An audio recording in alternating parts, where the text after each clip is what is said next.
Hello, my name is Kate Cherry and I'm the Regional Director of the Athena Network, and I'm here with Sharisse Wainman, who is an osteopath, who also does Pilates, who is based in Harpenden. Hi, Sharisse. Hi, Kate. And Sharisse is a member of our St Albans North, otherwise known as Redbourne, Athena group.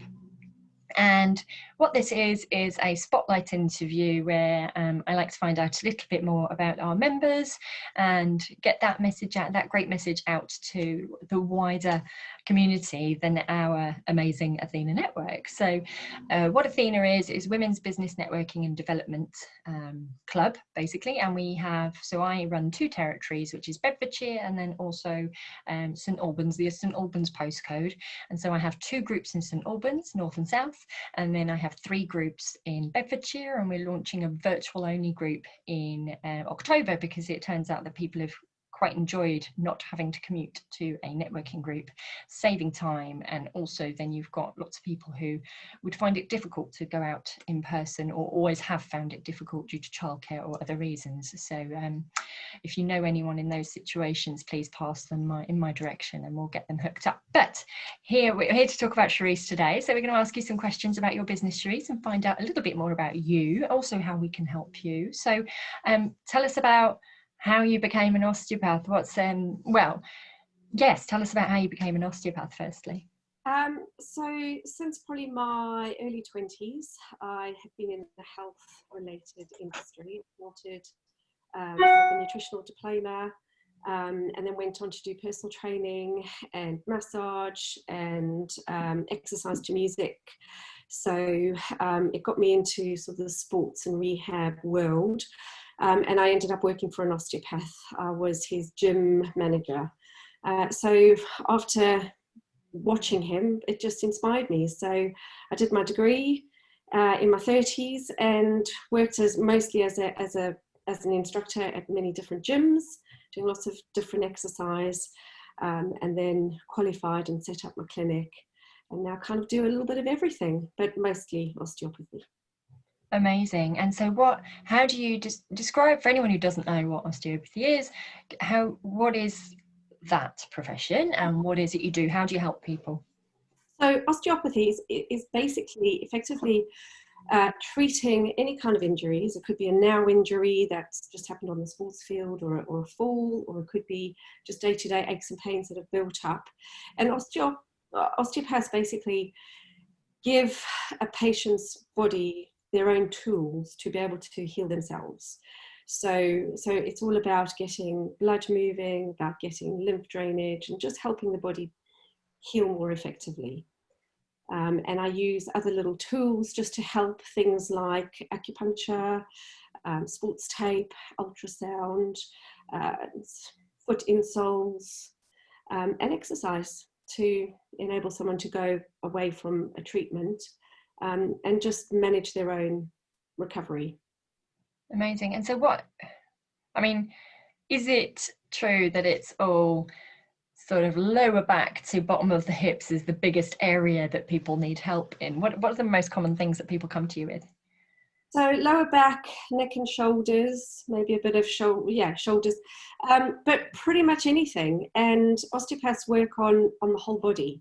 So if somebody's coming in with a back, neck or shoulder issue, it's not necessarily coming from that part of the body. It could be a build-up from sitting in a bad position and the front of the chest is really tight and that's pulling on the back. It could be sitting for long periods and the muscles in the legs are really tight and they're pulling on the pelvis. So back, neck and shoulders are probably the most common, but we work on every single part of the body and make sure that everything's working in as much harmony as possible. So what's the trigger that someone would have to then go, right, I need to go and see Sharisse? So if somebody knows about an osteopath, then that might be their first port of call. Or they might just say to someone they know that they're experiencing some sort of aches or pains, or they've had an injury. And if somebody else then says, oh, you might need an osteopath, go and see one, then so there's lots of, I guess, different triggers. It's just... So it could be general aches and pains, something that's maybe a bit persistent, because generally we tend to deal with something for a little while before having it looked at, don't we? Absolutely. Yeah. Very often musculoskeletal stuff is the main thing that someone will come to an osteopath for before they would necessarily go to their GP. But we also see lots of things that you wouldn't necessarily think about seeing an osteopath for. I treat people with headaches, and digestive issues. I mean, a lot of them, they have seen their GP first and know that they're safe to be treated by an osteopath. But osteopathy can be really effective on the internal organs, and just general drainage and well-being. So it doesn't have to be a muscular ache. Right. So you also, I know from having been treated by you, you also do something which I'd completely misunderstood what it was, but it's called cranial. Yes. Isn't it? So can you describe what that is? Yeah, so cranial, yeah, most people think that it's just treatment on the head. On the head, yeah. Cranium, and that is mostly used for babies, and it is the go-to technique that we would use on babies, but it can be used on any age, and it's incredibly subtle. It effectively incorporates the osteopath just putting their hands really gently on a particular area of the body. It doesn't have to be the head, it could be anywhere where the osteopath feels that they want to have an effect on. And my interpretation and the best way to explain it is that I have an intention of what I want the body to do. And it's my intention that affects my patient's nervous system, and the nervous system picks up on what the body should be doing effectively. So whether that's clearing out toxins or making some space for things to move and to improve, or just to move better. It's very subtle, but really, really effective. Brilliant. And I think, having been in your clinic, should we say, so your clinic is, you have a lodge in your back garden, don't you? So, and for me it's awesome because it's just around the corner, and my husband, who's been treated by you as well, but you also have a sort of studio there as well, don't you? So you've got your treatment room. So tell us about the other side of what you do. Yeah, so that's the kind of the next step for my clinic.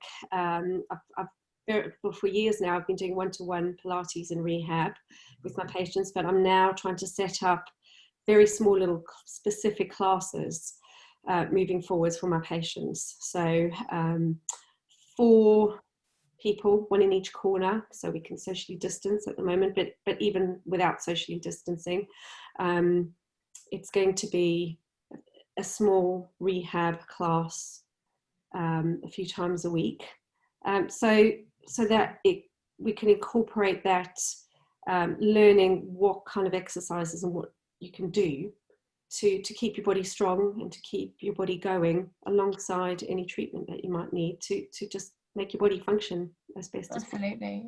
And I know from personal family experience that that's essential, like, because obviously a surgeon will do their job and operate, or you might have had an impact or an accident or something, or an operation, but you need someone else's assistance to know how to help yourself and how to, exactly like you say, it's rehab, isn't it? So it's retraining all those muscles and ligaments and everything, so that's really great that you're able to do that. What would be your, so what, why did you join Athena? Well, it was recommended to me a couple of years ago to network, because that's supposed to be a really good way of just building your business's awareness, I guess, in your community.